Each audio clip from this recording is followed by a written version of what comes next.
Welcome to my Thailand stories. This one's brutal. Pop quiz. You walk into a car dealership. Showroom full of Mercedes, BMWs, Audis. Gleaming luxury vehicles. Price tags in the windows. Sales staff working the floor. Test drive available. Would you question whether that dealership was real? Course not. It's operating right in front of you. Tonight I'm reading you a letter from Alan. He's writing to us from Bristol. 59 years old. 35 years as an automotive engineer. Senior engineer for a large automotive parts manufacturer. This man knew cars inside out, yeah?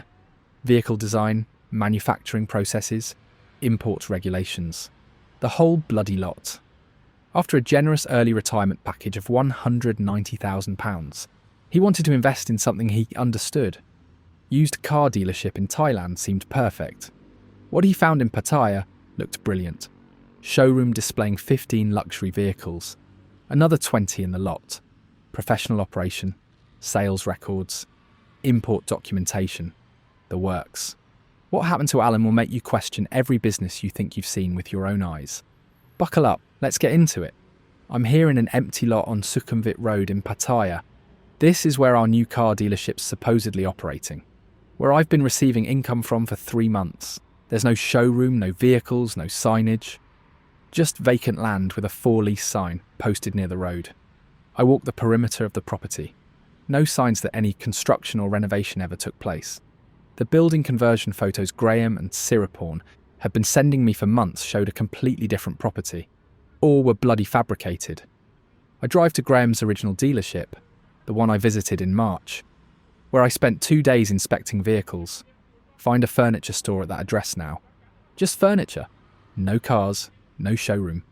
No evidence a car dealership was ever there. Graham's vanished. Siriporn's phone goes straight to voicemail. And the Thai detective just told me Pattaya Premium Motors Partnership was never registered as a business. The car dealership I spent days evaluating, where I inspected VIN numbers and test drove vehicles, only existed for the 3 days I was there. I worked as an automotive engineer for 35 years. I knew how to evaluate vehicles and dealership operations. And I never verified that the business actually owned the cars I was inspecting. Never checked if the dealership permanently existed beyond my visit. Let me back up and tell you how this happened. My name's Alan. I'm 59 years old. 35 years as an automotive engineer. Most recently senior engineer for a large automotive parts manufacturer in Bristol. At 59, with a generous early retirement package of £190,000, I was looking for investment opportunities. Something that would leverage my automotive knowledge while providing income. Car dealership in Thailand seemed like a natural fit. In January I came across this article in an Expat magazine about the growing used car market in Thailand. Featured several British entrepreneurs who'd established successful dealerships, serving both expats and Thai customers. Economics looked compelling. Strong demand for imported European and Japanese vehicles. One entrepreneur profiled was Graham, British businessman, operating a dealership in Pattaya for 9 years apparently. Business model: importing used luxury vehicles from Japan and Europe, reconditioning them, selling to affluent Thai buyers and expats. Profit margins were described as excellent. I contacted Graham through the email provided. He responded enthusiastically, explained his dealership was thriving, looking to expand with a second location, suggested we speak by phone to discuss a partnership opportunity. During our conversation, Graham impressed me. Knowledge of automotive markets, Thai vehicle import regulations. He explained Thailand had strong demand for luxury European cars, particularly Mercedes, BMW and Audi models that were 3 to 5 years old. The key to this business is sourcing quality vehicles at good prices and understanding Thai import regulations, Graham explained. We import primarily from Japan where depreciation's steep. Recondition the vehicles to Thai standards. Sell them at substantial markups. Thai wealthy class loves European luxury cars, but new prices are prohibitive due to import taxes. But what really sold me was when he said, "Look, I handle the automotive side, but my Thai business partner Siriporn handles all the import licensing and customs relationships. That's absolutely critical. Without someone who knows how to navigate Thai bureaucracy, you're dead in the water." That made sense. A foreigner partnering with someone who understood Thai import regulations and had the right connections. He invited me to visit Pattaya, see his operation, meet Siriporn, evaluate the expansion opportunity. That was red flag number one. I just didn't see it yet. In March, I flew to Bangkok, then travelled to Pattaya. Graham met me at my hotel, drove me to his dealership, located on a main road with good visibility. The showroom was impressive, displaying about 15 luxury vehicles, Mercedes sedans, BMW SUVs, Audi sports cars. Everything looked professional. Polished floors, proper lighting, well-maintained inventory. Outside, a larger lot held another 20 vehicles in various stages of preparation. Siriporn was waiting in the office when we arrived. Late 40s, maybe early 50s. Professional, dressed like she'd just come from a government meeting. Not the typical casual beachwear you see in Pattaya. She shook my hand firmly, smiled and said in perfect English, "Welcome to Pattaya. Graham's told me about your automotive background. Very impressive credentials." That was the trap. She felt real, legitimate. She showed me her office, organised files with import permits, customs clearance documents, registration certificates, photos on the wall showing her at various official functions with what appeared to be Thai government officials. In Thailand, importing vehicles is very complicated, Siriporn explained. Many regulations, many government departments.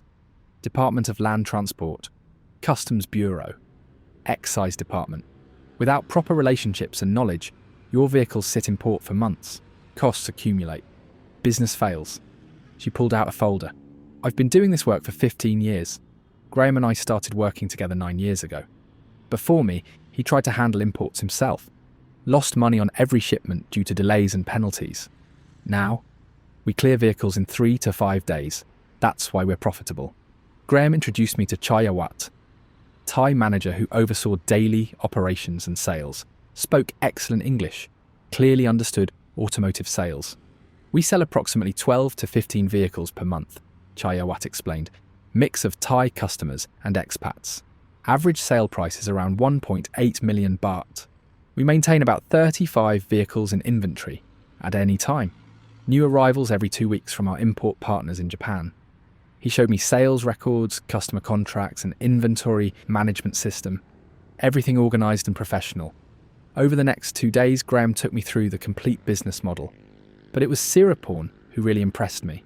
She explained how vehicles were sourced from Japanese auctions, shipped to Thailand, cleared through customs, certified to meet Thai standards. We met Viroj, one of Siriporn's import agents, who handled customs paperwork. Viroj explained the complex Thai regulations governing vehicle imports. Thailand has strict emissions and safety standards, Viroj said. Every imported vehicle requires certification from the Department of Land Transport. Siriporn knows exactly which inspections are required, which documentation must be perfect. Without her relationships, this business doesn't work. We also met Mongkol, a customs broker Siriporn worked with. He facilitated vehicle clearance at Liam Chabang port where most imports arrived. Timing's critical in this business, Mongkol said. Vehicles sitting in port storage accumulate costs. Siriporn has relationships with customs officials that allow us to clear vehicles quickly. Gives us competitive advantage over other dealers. One evening after a long day of inspecting vehicles, Siriporn joined Graham and me for dinner. She talked about growing up in Bangkok, studying international trade at university, starting her import consulting business 20 years ago. I wasn't interested in cars at first, she said laughing, but I understood Thai import regulations better than most foreigners ever will. Graham needed that expertise. I needed a reliable business partner who understood automotive quality. Perfect partnership. She asked about my career. I explained my background in automotive engineering, the retirement package, my desire to invest in something I understood. That's wise, Siriporn said. Too many foreigners invest in businesses they don't understand. Then they lose everything because they can't evaluate quality or operations. But you know vehicles, you know engineering. That's valuable. That got me. She understood what I brought to the table. Graham showed me his expansion plan. He'd identified a second location in North Pattaya with excellent visibility on Sukhumvit Road. Property had an existing building suitable for conversion to a showroom, large lot for inventory. Siriporn's been negotiating the property lease for 2 months, Graham explained. She's also been working with the landlord to ensure we can get proper commercial licensing for automotive sales. Total investment, including lease deposit, renovations, initial inventory, working capital, would be approximately 18 million baht, roughly £420,000. I can invest half, Graham said. If you can contribute £210,000, we'd be equal partners in the new location. Based on current market conditions and the superior location, the second dealership should generate net profit of about 40 million baht annually, split between us for approximately £460,000 each. Siriporn pulled out a folder.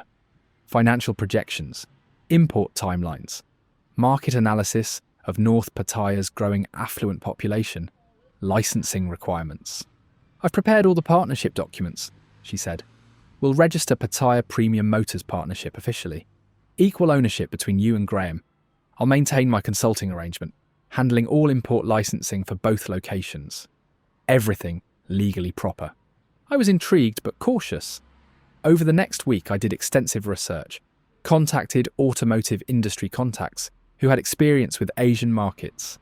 They confirmed Thailand had strong demand for imported luxury vehicles. Profit margins Graham described were realistic. I researched Thai vehicle import regulations, found that the process Graham and Siriporn had described was accurate. Documentation requirements were indeed complex, required specialised knowledge. I also researched Graham himself, found articles about his dealership in expat business publications. Everything suggested he was an established operator with good reputation in the Pattaya business community. After 2 weeks, I decided to invest. The opportunity aligned perfectly with my automotive expertise. I understood vehicle valuation, reconditioning costs, market dynamics.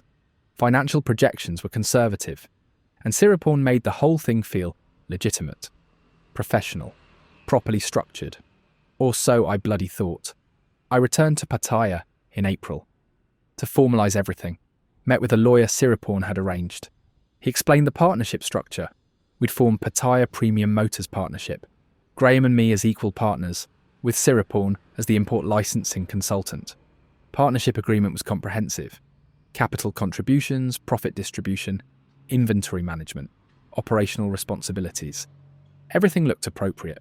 I transferred £176,000 to the partnership account, slightly less than planned because Siriporn had negotiated better terms on the property lease, apparently.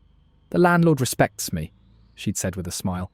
I've helped him with other tenant licensing issues. He gave us favourable terms. Lease was executed. Renovation work began.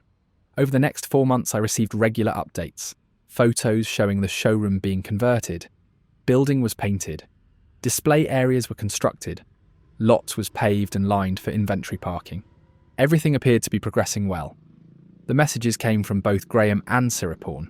Graham would send vehicle-related updates, inventory arriving, reconditioning progress. Siriporn would send business updates, licensing approved, import permits secured, customs relationships established. It felt real, organised, professional. In August, Graham sent photos of the first imported vehicles arriving at the new location, 3 Mercedes sedans and 2 BMW SUVs being prepared for display. Showroom opened with a soft launch in September. I received monthly reports from Chayawat showing sales and inventory. First income distribution arrived in October. My share was £11,000, slightly below projections but reasonable for a new location still building customer awareness. For 3 months, everything functioned as promised. I received income on schedule. Reports showed steady sales with satisfied customers. Siriporn sent photos of newly cleared imports arriving from the port. Then December arrived, and everything shattered. I got this email from Mercedes-Benz Thailand. They were writing to inform me that one of the vehicles supposedly sold from our dealership had been reported stolen in Japan. VIN number matched a vehicle that had been stolen from a Tokyo parking garage 6 months earlier. Requested information about how we'd acquired this vehicle. I read that email multiple times, completely confused. We were importing vehicles through proper channels with full documentation. Siriporn handled all the customs clearance. How could a stolen vehicle have entered our inventory? I forwarded the email to Graham, demanded an explanation. He didn't respond. I tried calling him. Phone went straight to voicemail. I tried Chayawat. Number disconnected. I tried Siriporn. Straight to voicemail. That terrible feeling settling over you. I booked a flight immediately. 48 hours later, I was in Pattaya, taking a taxi to the address of our new dealership on Sukhumvit Road. When I arrived, I found an empty lot. Nothing. No showroom. No vehicles. No signage. Just vacant land with a for lease sign posted near the road. I walked the perimeter of the property. No signs that any construction or renovation had ever taken place. None. The building conversion photographs Graham and Siriporn had been sending me for months showed a completely different property, or had been digitally fabricated. Bloody lies. I drove to the location of Graham's original dealership, where I'd visited in March, found a furniture store operating at that address. I walked inside, asked to speak with the manager.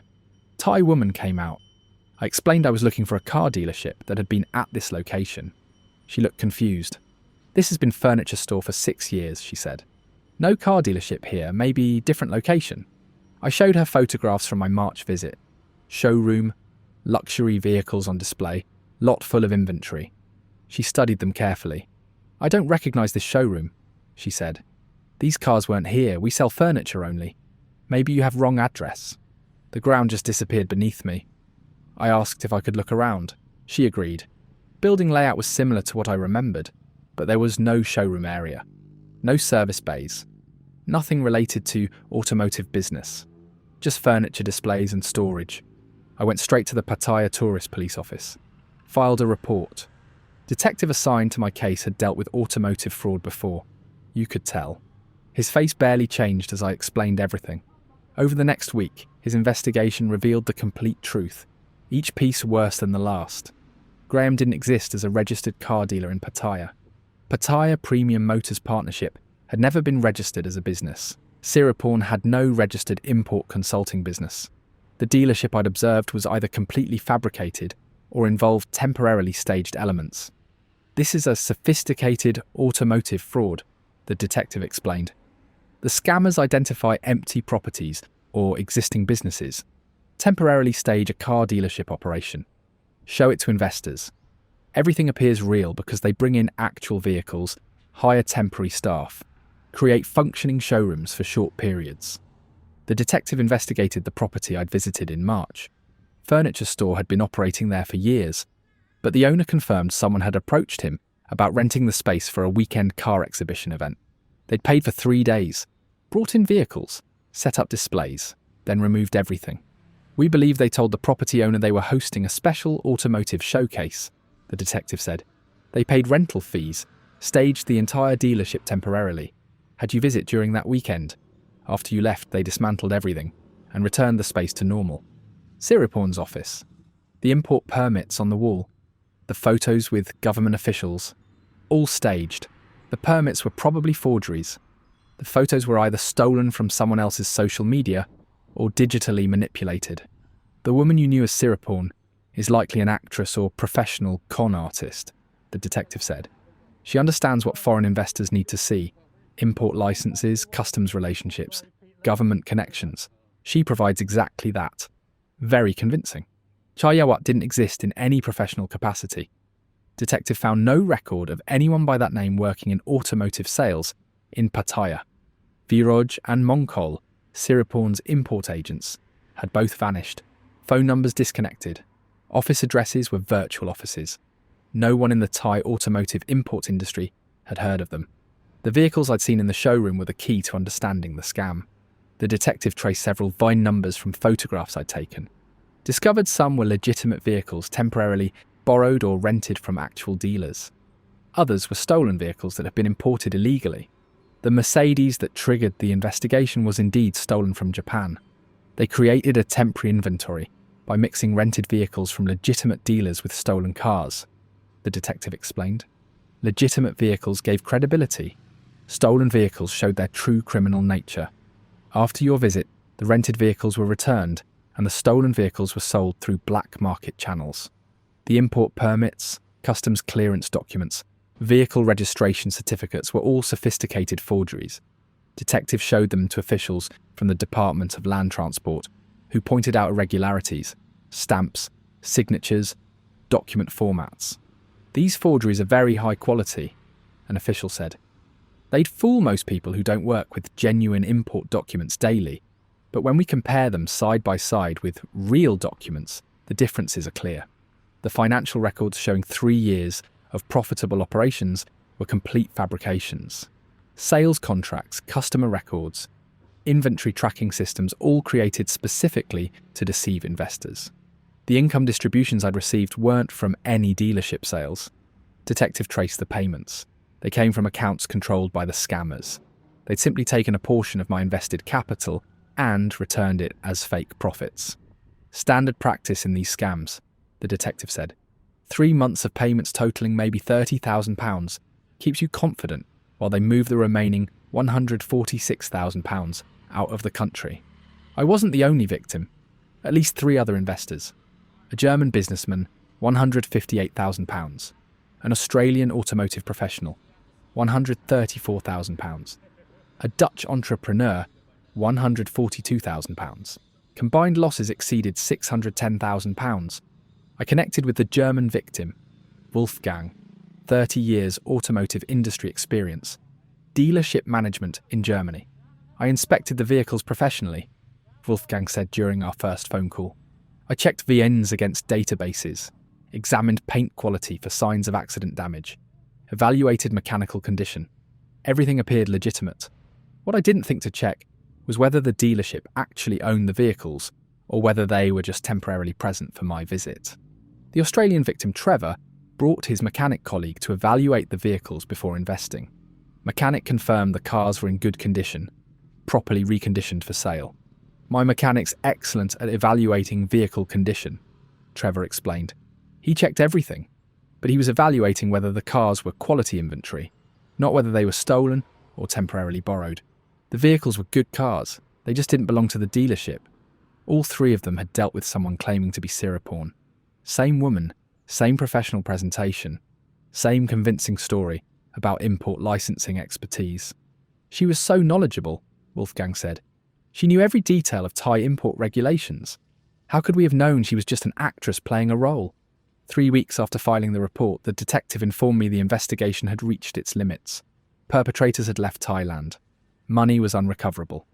Without knowing real identities, prosecution was impossible. I returned to Bristol in January, financially destroyed, emotionally shattered. £176,000. More than 90% of my retirement package. Gone. Just gone. I'm working part-time as a consultant now. 61 years old.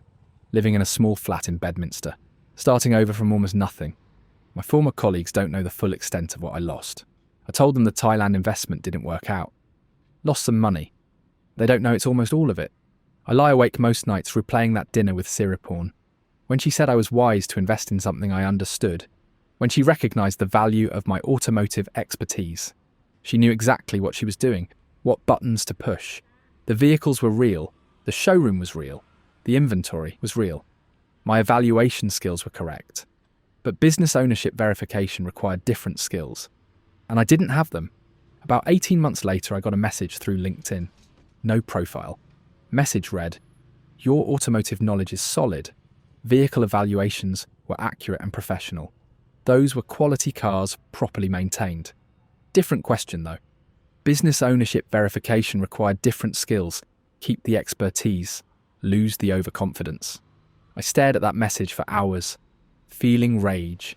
The person who destroyed my retirement was complimenting my automotive skills while mocking my failure to detect the fraud, the casual cruelty and arrogance of it. I forwarded the message to the Thai detective and to Interpol. Neither could trace it. No useful information except confirmation that the perpetrators felt completely safe. I think about Siriporn constantly. The way she explained Thai import regulations with such authority. The way she made everything feel so professional and legitimate. The way she understood exactly what foreign investors needed to see. What devastates me most is that I spent 2 days evaluating automotive operations, vehicle conditions, reconditioning quality, inventory, management. Everything I knew how to check. I never once verified that Siriporn's import consulting business was registered. Never contacted the Department of Land Transport to confirm she had relationships with customs officials. Never verified the dealership permanently existed beyond my weekend visit. I evaluated the vehicles, never evaluated the business. That's what they counted on. That was Alan's story. A man who spent 35 years as an automotive engineer, senior engineer for a major parts manufacturer. He inspected VINE numbers, evaluated vehicle conditions, checked paint quality, test drove the cars. Everything confirmed they were quality luxury vehicles. Wolfgang, the German victim, had 30 years dealership management experience. Trevor brought his mechanic, who confirmed the cars were properly reconditioned. All of them were shown temporarily staged showrooms that only existed for the weekend they visited. Siriporn's office, the import permits on the wall, the photos with government officials, all staged props removed after each investor left. The vehicles were either rented from legitimate dealers or stolen cars imported illegally.